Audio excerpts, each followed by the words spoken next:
This video is sponsored by Native. Also, hey YouTube, everything has been appropriately censored in accordance to your guidelines. So I've been sitting on this video for about 2 years because my relationship with the Saw franchise has been turbulent to say the least. Sometimes I enjoy them as the guiltiest of guilty pleasures, and other times I despise them for making me feel bad for enjoying them due to their undeniable trashiness. The series' impressively profitable existence is utter filth, but these conflicted feelings are what make it so weirdly endearing for me. Saw is a total anomaly to mainstream cinema. It came out of nowhere and was able to take excessive, borderline sadistic violence and the fear of being trapped and cruelly tortured and create these circus-esque popcorn flicks without ever being explicitly controversial. The series only really started to gain its critical notoriety when it spawned several immediate imitators, most notably Eli Roth's Hostel, after the first film's explosive box office success, leading to the creation of the infamous torture porn label, which was then used by critics to negatively describe films that basically caused a resurgence in mildly exploitative splatter flicks, without any of these films actually outright following that style of filmmaking. However, it seems almost impossible for any of us to talk about Saw without putting it within the context of its more prominently talked about sequels, which openly veered more towards the splatter indulgence that overshadowed the self-described mystery thriller its original creators, James Wan and Lee Winnell, intended it to be. In the original Saw, it might surprise some of you to know that the traps, which became the main selling point of the series, take up barely 10 minutes off its 103-minute runtime, and even then, it doesn't emphasize any of it, but rather it plays largely in the aftermath as detectives investigate the crime scenes told in a series of flashbacks.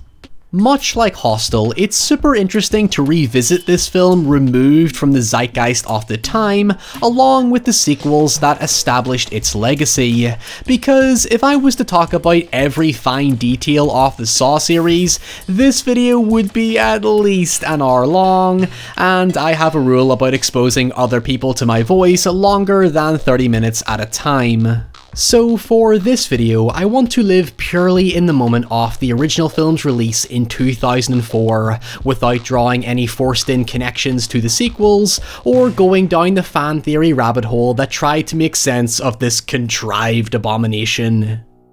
Now, before we enter the sweaty, smelly world of this YouTube-appropriate censored review of Saw that we know YouTube won't like regardless, this video is thankfully sponsored and supported by Native to make you feel refreshed, relaxed, and feeling good after indulging in some grisly horror. Native produces cruelty-free, vegan-friendly, non-sticky, quick-drying deodorants free from dodgy ingredients like paraben, aluminium, and sulfate. As someone who chafes, has irritable skin, and has an irrational hatred for choke-intensive sprays, the natural ingredients they use, including coconut oil and shea butter, genuinely feel soft, smooth, and comfortable on my skin. My personal favourites and Ryan's certified recommendations are citrus and herbal musk for that fruity after-gym feel, and coconut and vanilla because who doesn't like to smell like a dessert? And it's not just a wide range of deodorants either. Get on their website and treat yourself to some body wash and toothpaste to achieve the ultimate Native experience. Last year, Native gave $2 million worth of product to Hope and Comfort, a non-profit organisation providing health and confidence to those in need, which is great given how this pandemic has truly called attention to the importance of daily hygiene. So if you want to help out the channel, 3 deodorants are normally $36, but if you use my link and code below, you'll get them for $24. Anyway, while you're selecting some tasty flavours for your box, let's enter the world of Saw.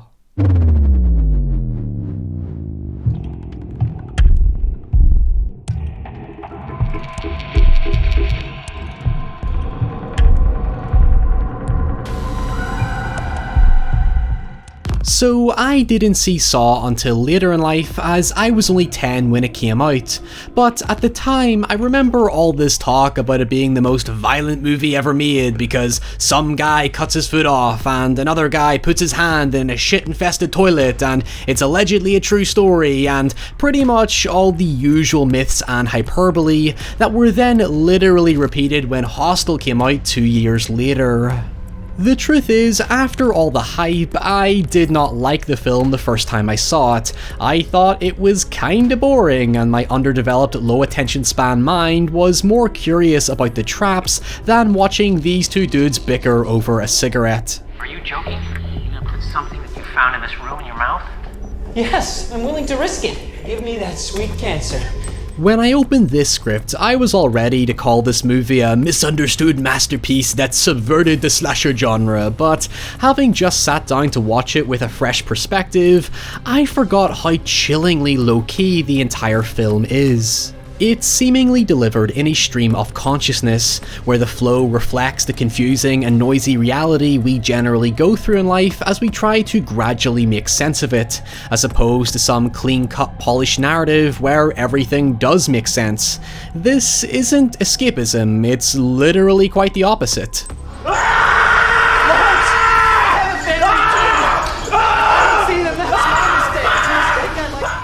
For the uninitiated, the original Saw tells the story of two men, Dr. Lawrence Gordon, played by Cary Elwes, and Adam, played by the film's screenwriter Leigh Whannell, who awaken in a dilapidated bathroom individually chained to opposite ends with a corpse lying in the middle.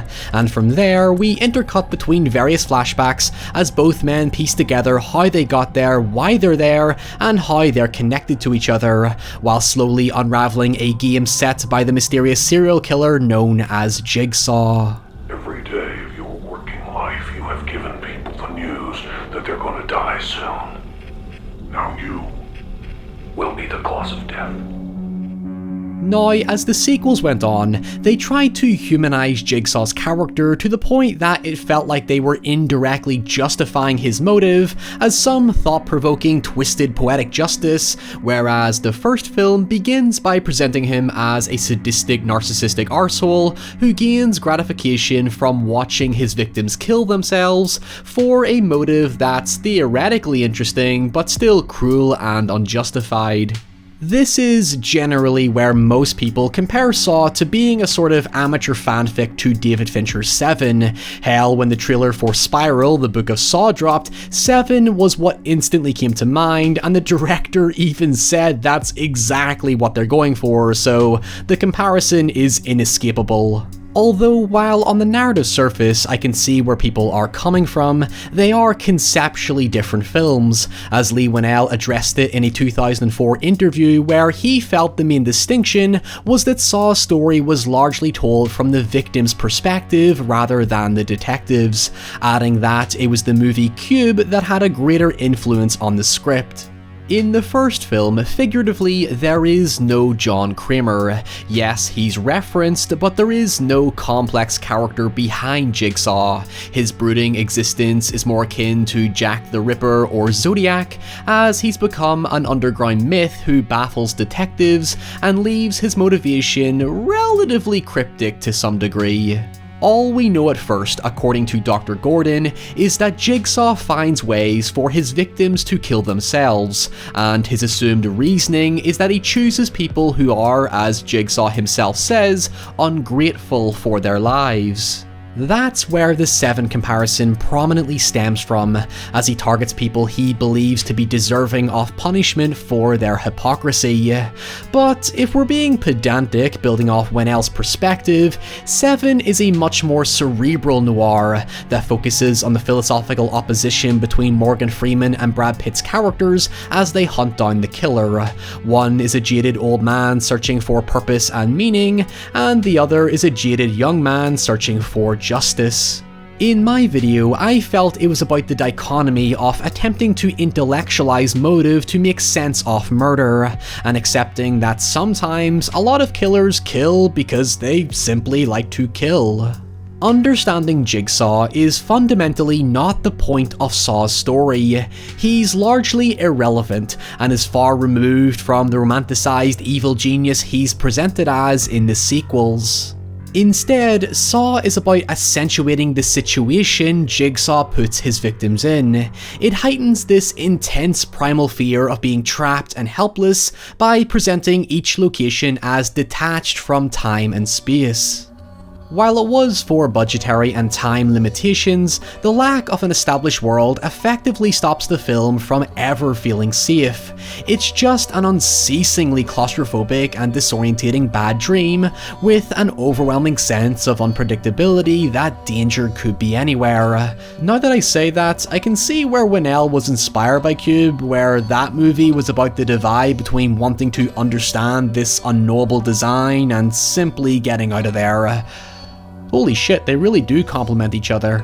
It got me thinking about the town that dreaded sundown, where the killer is terrifying when he's on screen, but more so, the true power comes from how he makes the world around him feel. After all, if the pop culture hysteria that Saw created is anything to go by, Wan and Winnell succeeded.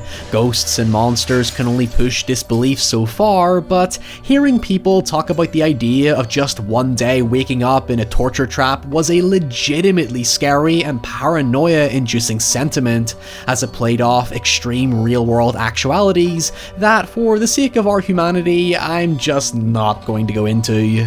In fact, despite the comparison to Seven, Saw is stylistically much closer to screenwriter Andrew Kevin Walker's other grisly crime thriller 8mm, which, while lacking the sophistication of Saw, explored the chilling reality of torture and snuff films on a pure visceral level. Here's the thing, as a student filmmaker, I fell in love with Saw's provocative aesthetic and analysed it for multiple school projects, and looking at it now, I think it's even more fascinating when you contrast it with the projects Wan and Winnell went on to make. It looks experimental because it is literally James Wan experimenting with style as a first-time director. It has the slow, methodical composition that went on to define The Conjuring, and it has the misstep into campy melodrama that was prominent in Insidious. It's a story that actually requires that sense of imperfection, but I would be curious to see Wan and Winnell personally remake it now that they've established their craft, because underneath its brain-melting structure and egregious plot holes that are impossible to overlook is a harrowing and surprisingly timeless story about how people devalue their existence and consciously choose to be ignorant of their destructiveness until faced with real, inescapable punishment. From here on out, we are talking narrative spoilers, so if you want to leave, drop a comment below and I'll hopefully see you again. But for the rest of you, god damn does this movie leave you feeling empty inside. The true heart of the story is Dr. Gordon, as the game is designed for him to kill Adam before time runs out, or someone will kill his family and leave him entombed within the room. Adam is really just a pawn within the larger picture, in the same way one of Jigsaw's previous victims and the sole survivor thus far, Amanda, had to cut open her cellmate while alive to obtain the key that would remove the reverse bear trap. Gordon initially resists playing the game in order to work with Adam to escape, only for it to reveal Adam is a private photographer hired by a mysterious client to follow Gordon's secretive shenanigans, exposing that Gordon was having an affair with one of his medical students. Now, Gordon does claim that he tried to break up with her because he felt guilt for what he had done, but it's left kinda ambiguous if he's only saying that to save face, as Adam responds with indifference, and later on, Gordon does sincerely show remorse over his negative actions, as he fears he's about to lose his family, who don't deserve any of this. What are you more pissed off about? The fact that I took some shots of you, or the fact that I took some shots of you while you were cheating on your wife? I did not cheat on her! What do you care what I think anyway? There is a scrambled complexity to it because there is no good or bad people, just flawed individuals who sit in this invisible scale between Gordon's family, who represent the good, and Jigsaw, who represents the bad. The key thing to remember is that Jigsaw doesn't go after evil people in a Dexter kind of way that makes it slightly more morally justifiable. He goes after ungrateful people out of anger that he's dying off an incurable tumor, while they seem to forget how fragile and precious life really is.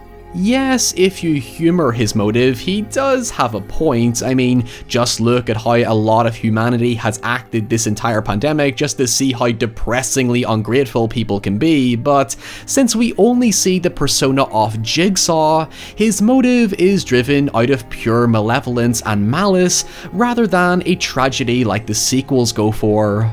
Like John Doe in Seven, he can justify it all he wants, but at the end of the day, he's still just an evil gobshite dragging innocent people into his twisted game of moral superiority, reinforced by him just abandoning Adam, who ends up being relatively innocuous, to die alone in darkness. Now, when I first watched it, I did not trust Adam for a single second, because he is so out of place within the story and left a mystery compared to Gordon, who we end up learning the most about. As a result, it's easy to naturally sympathize with Gordon because he starts out as perceptively the good guy due to his association with an innocent family, having a job that involves helping and saving lives, and has a general mature sophistication that contrasts with Adam's more disheveled, immature appearance, which, let's be fair, represents us more than we care to admit. Basically, Gordon is visually and narratively conditioned to be the person you trust in this seedy setting. But as they say, looks can be deceiving, especially when we are biased off these associations. The sense of deception stemming from Adam comes from how Winnell plays him off as quirky and sarcastic, yet in horror films, comic relief characters like this are always notoriously withholding something. But when it's revealed who he is, Adam is ultimately just some random photographer taking photos of unfaithful, sneaky rich people to put food on the table. How could you do that? Call it my need to eat. You know what, Adam? You're not a victim of this game. You're part of it. Oh, really? You think his mysterious client is Jigsaw, but it's not. It's actually a suspended detective called David Tapp, who became obsessed with Jigsaw after his partner was killed during an investigation, and has long suspected Gordon to be the killer. I told you, he's not a cop. He's a bottom feeder. Just like you. While obviously unethical, Jigsaw frames him as this apathetic voyeur who intrudes on the lives of people that Jigsaw also technically goes after. So what, is Jigsaw jealous and trying to kill off the competition? While I don't condone Adam's activity, his logic for being here is entirely a contradiction, and his context within the game is less about learning a lesson and more about being a plant for Gordon to kill. I mean, shouldn't Tapp be the one Gordon kills, because there's a pretty clear established conflict between them? Also, who the fuck is this guy? Yeah, he's established briefly, but his tape doesn't mention a reason for being ungrateful. He's just a minion forced to do Jigsaw's work while he has a fucking nap in the bathroom. I know I'm being a smartass because I did Google the answer, but again, I'm staying exclusively within the self-contained context of the first film, so there's no narrative built around it. However, I swear to God we're at the end. With that said, I don't find it all that frustrating because the inconsistencies in the logic, whether intentional or not, do strangely benefit the story by leaving the audience in limbo over both Jigsaw's motivation and his methodology. It's so incredibly straightforward and yet open to interpretation that it condemns Jigsaw as a sick psychopath whose motive is functionally meaningless, while making you morbidly curious to see inside his head in a sort of Mindhunter way, which is actually what the sequel aims to do. and relax. Oh, thank God this video is complete. I have been putting off covering this for years because I typically try to avoid films that have received significant coverage, but I hope I gave you all something to ponder over. I also try to avoid being too negative because I have nothing but the utmost respect for Juan and Winell for creating something this ambitious on such a small budget and limited production time. Please let me know your thoughts on Saw in the comments below because it is genuinely one of the most polarizing franchises I've ever come across, and I'm excited to see how people perceive the story different from myself because the more I think about it, the more conflicted I become because I really want to like it, but the more I look into it, it just sort of falls apart and I'm just trying to like piece it together as much as I can. I should say, the ending left me fucking petrified, mostly because when Jigsaw got up, I thought he was a zombie, but I guess we can chalk that down to my own naivety. Yet, Adam's screams when left entombed within the room will live with me forever, and when I met Leigh Whannell in person, those screams came flooding back to me immediately. So until next time, stay safe, stay away from dilapidated bathrooms, and I'll see you all next time.